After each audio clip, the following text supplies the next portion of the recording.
अस्सलाम वालेकुम फ्रेंड्स, आज मैं आपको बताऊंगा कि एहसास राशन प्रोग्राम के लिए दोबारा अप्लाई कैसे कर रहे हैं।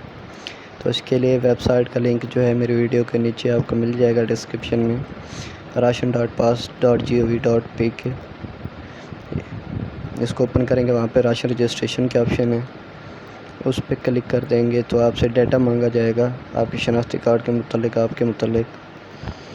तो इसमें सबसे पहले क्या होगा कि आप अपना पूरा नाम, शनाख्ती कार्ड नंबर, शनाख्ती कार्ड की तारीख़ इजरा, जिन्स मर्द औरत, अज़दवाजी, ऐसे शादीशुदा, गैर शादीशुदा, इसके अलावा अपने घर के पते की पूरी डिटेल देनी है। घर नंबर हो गया, गली नंबर, शहर, गांव, ज़िला और तहसील, और उसके बाद आपने जो है अप्लाई पे क्लिक कर देना है। तो राशन प्रोग्राम के लिए दोबारा अप्लाई हो जाएगा आपका, और SMS के ज़रिए आपको आगाह भी किया जाएगा बाद में। तो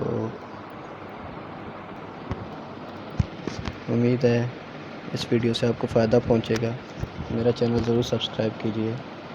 अल्लाह हाफ़िज़।